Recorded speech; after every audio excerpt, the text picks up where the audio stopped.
Welcome to Mad Medicine with Miss P for the fourth time this morning because my phone keeps shutting off, and I mean like straight up shutting off and go to the home screen. Doesn't even just cut the video off and go straight to the home screen. So I powered it down and powered it back up, and it's still glitching.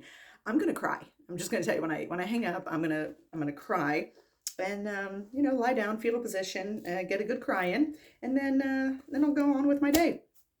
Already had a stressful morning with just the terms customer service. I think that should let you know exactly what my morning was like. So we'll see how that goes. Anyway, okay, so I am going to start with this form that I told you I would because there's just so much on it. I can't even get it in a 15-minute video. But I got like 10 things yesterday alone. I was in pre-admission testing for just the morning, and I got like 10 different things. One lady thinks she had a DNC, lowercase d, lowercase n, lowercase c. She had a dick, I don't know. I don't know what a D and C. What I think she meant was as a D and C, right? The dilation and curtilage. But I'm pretty sure she didn't have a DNC. So that tells me she has no idea what a D and C is, because she certainly didn't look it up, didn't pay attention to the consent she signed, and just heard that term and assumed that that was a real thing. It's not. And anyway, one of the kickers, and I even want to like skip this question, but I feel bad because like if it's on there, I got to ask the patients. But I'll ask them, and my coworker agrees. She and I are like, one more time, we're going to lose our minds. When you say, do you have any religious or cultural beliefs that may affect your care here? That is a yes or no question. More often than not, I would say I get no and we just move on. But if I get any other answer, you know what that answer is? Well, I'm Baptist. Congratulations. Or, well, I'm Christian. All right. Good to know.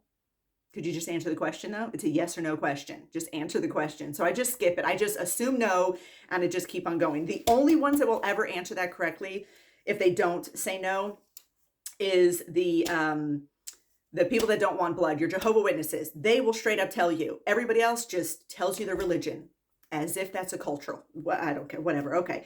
The other thing we notice is that before surgery, most surgeries, unless you have like a significant history of a blood clot, PE, an active DVT, a recent stroke, or significant cardiac history, anytime we're concerned with a blood clot, they may be able to stay on their anticoagulants or platelet aggregation inhibitors. But most people on average have to stop their 81 milligram aspirin or their Celebrex or something like that. They have to stop that. What we find more often than not is that they stop their narcotic but continue to take their aspirin. I don't even understand how that happens. Like, what did they misunderstand, or what did they not ask questions about that they stopped the You could take your narcotic the morning of surgery.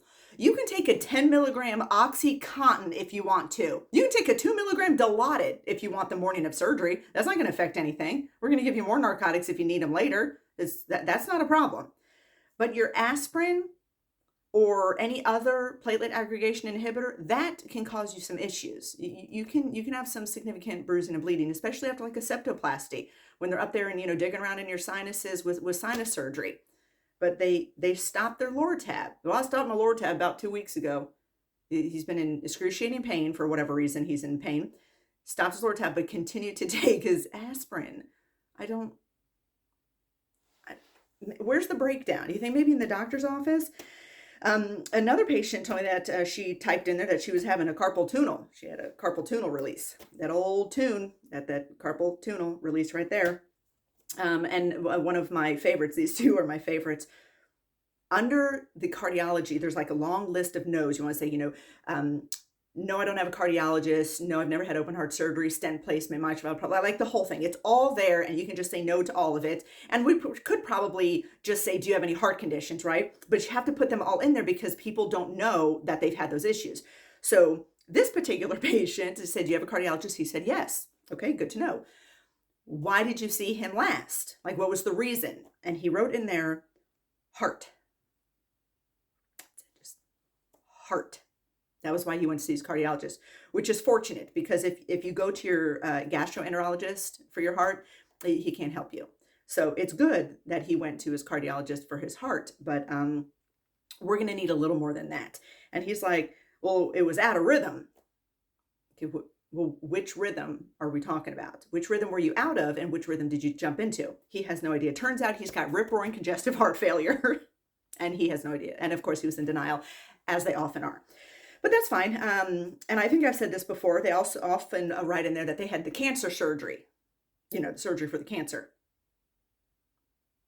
It's the cancer surgery. And I'm like, okay, was that skin cancer, or did you have like a bowel resection? Can you narrow down? There's no skin cancer surgery or cancer surgery. There's an excision of a lesion from your skin, and then there's like significant ectomies and removals and things they can fix wherever that cancer may be in your entire body. But cancer surgery is not a surgery. You're going to need some specifics there. But my favorite from yesterday, and so much so that I pulled my partner's chair over because I insisted she see that the patient wrote in under her heart conditions that she has nitro valve prolapse. Her nitro valve is prolapsed. All her other valves are fine, but the nitro one, that mother is all sorts of lapsed. Nitro valve prolapse. All right, that's fine. Okay, so now we're going to get into this. I don't know if we got enough to 10 minutes. All right, I'll see. Okay, this, you know what? I can just close this because there's so much on here. I don't know where to start. Now, like I said, you can clearly see that the wife wrote this for the husband because he's not good at it, but she's going to get it all in line here. Now, on 11/4/08, it says bad nose. It just says bad nose. And that happened twice. You see it there? Second time? Bad nose. I don't know what that means. On 7/3/09, bad nose. Looks like it's going to be a yearly event. In 2006, it says kidney stone. Did he have one, or was it removed? Your guess is as good as mine. So while I appreciate them trying so hard to put this together and making this little list so you can, have an idea of the history, none of this makes sense. None of it. On 4/1/10, he had right knee torn cartilage. Cartilage. Like the word car and like the word ledge, repair. Torn cartilage repair. All right, and then they had a carpal tunnel in the right hand. That's just called a right carpal tunnel release. And they all think that they have something, but they don't know how they're going to fix it. Like they think that they're having their hernias removed. You can't remove them. You can repair them. You can't remove a tear or a weakening in a muscle wall. You can repair it though. And they're like, I got carpal tunnel. What's the doctor doing for it? I don't know. All right, he's going to release that carpal tunnel. That's okay. Here's one. He had hernia surgery. You can have a hernia anywhere on your entire body. If you have a muscle wall, you can have a hernia. You can have a ventral hernia. You can have a femoral hernia, inguinal hernia, umbilical hernia, a hiatal hernia. Not that anyone can say hiatal, but it's hiatal hernia. You can have a ventral hernia. You can have an incisional hernia. You just had a hernia repair. And then I'll say, well, where was it? Oh, it was at Centennial. Where on your body was this hernia? And they say down below. Below what? Your chin, your belly button? For the love of Pete, do we need to go over the parts of the body? Don't we learn that like head, shoulders, knees, and toes? Like 2, 3 years old, they don't want to say my groin. It's very scary for them. Then he had gallbladder surgery. All right, that's good. Rotator cuff surgery. I'm assuming that's a rotator cuff repair. Which shoulder? No need. Okay, well, we'll just be careful with both of them. Arteriogram, and went down his throat, except I think that's an E, to check for blood clots. There's a bug spinning around in here. It's one of those Japanese beetles. Don't land in my eye. He had, they went down his throat to check for blood clots. I don't, I got nothing there. Did they go into his lungs and look for blood clots, which they, that's not where pulmonary blood clots are. They're not in the like bronchioles or anything. Or are they looking for bleeding, like a GI bleed? That's, that's not helpful at all. Like I have many questions. Oh, and then he had hearth surgery on his hearth for an irregular heartbeat and two leaking valves were repaired. Which two? What was the heart rhythm to begin with? You got nothing, and they have no idea either. And it matters. It matters when they're having surgery. Did they have like a run of SVT, or did they have AFib? Was it symptomatic? No, you're never going to find out. Then a pacemaker was put in. Pacemaker put in 2 days after the whole hearth surgery. Then he went to rehab. Now, because it was 10 days later, I'm assuming it's cardiac rehab, but it literally just says went to rehab. And then the next day, he had a bad nosebleed and went to Skyline Hospital. All right, now I'm just confused. If a day after he went to rehab and he had a bad nosebleed, why couldn't anybody in rehab help a nosebleed? He went to Skyline Hospital. I don't know, or do we still have a heparin drip? Was he on Coumadin? They don't have vitamin K in the rehab, in the cardiac rehab unit? All right. Another bad nosebleed, went to Summit Hospital. They packed his nose. That was the next day. See, those are not medical conditions or anything we need to know. Obviously, they had over medicated him with anticoagulants. That's the only reason, unless he got popped in the nose, there's the only reason you would have nosebleed so bad you go to the hospital. He can't coagulate. So see how they don't understand any of this. And that's why I have specific feelings of what you should do after high school, like what the law should be. Not that I'm a communist. I'm just saying, I think that if everybody had to go to LPN school after high school to learn how to take care of you, how to take care of other people, how to save somebody, not just CPR that you've seen on TV with the, bent elbows doing compressions, but actually learn where your body parts are and how medications work. I don't know that anybody would ever write something so painful as this. Went back to St. Thomas Midtown, gave him 2 pints of blood. He lost 2 pints of blood from his nose? All right, something else had to be going on there.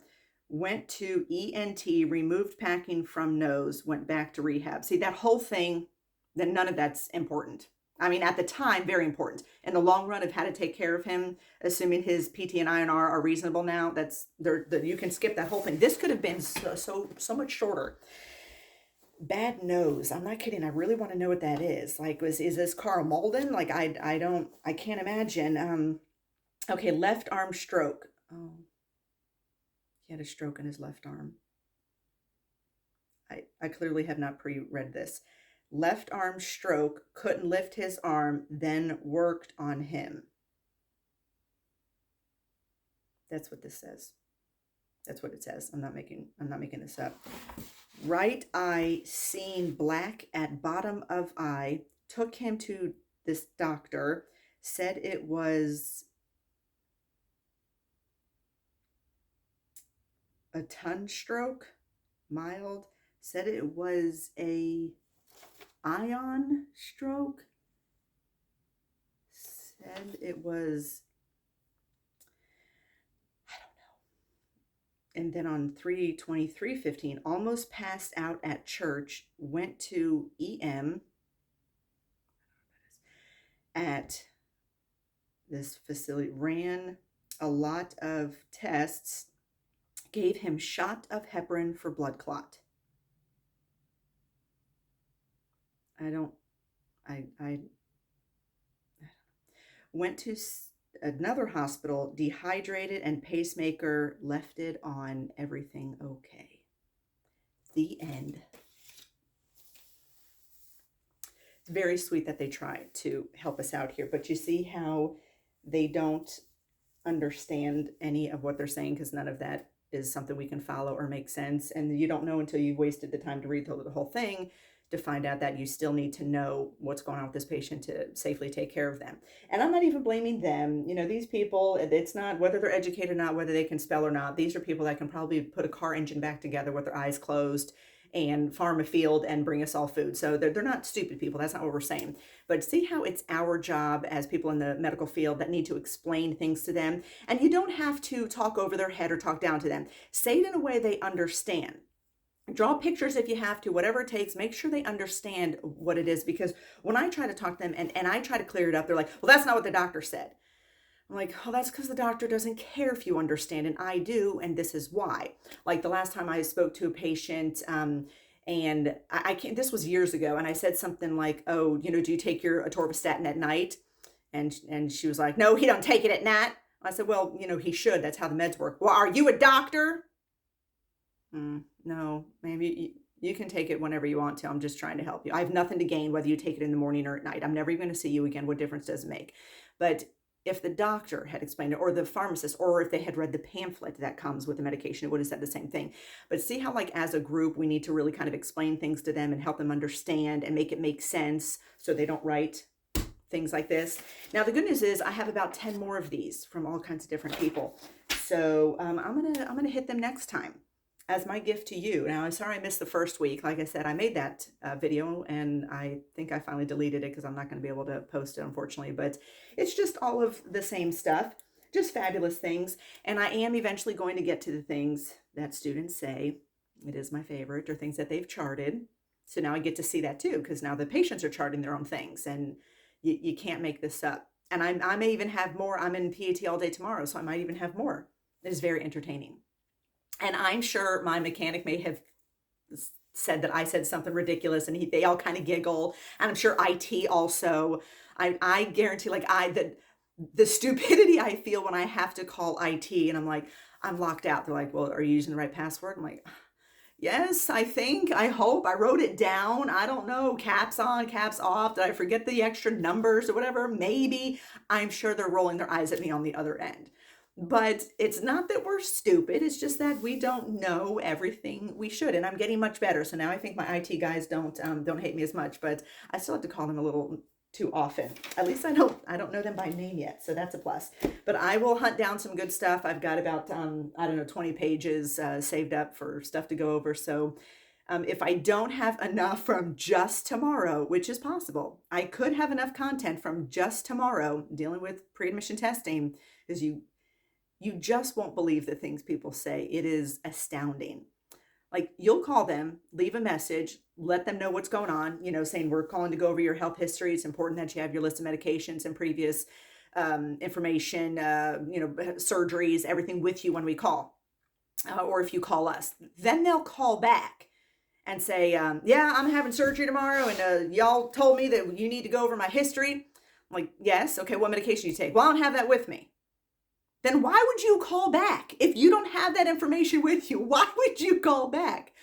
But they do, and bless them. And they're sweet people. It's fine. There's few and far between are mean and nasty, and they, you know, maybe they're just scared for surgery. So we're not busting on them, but it is just fun for the things people say and do. It is priceless.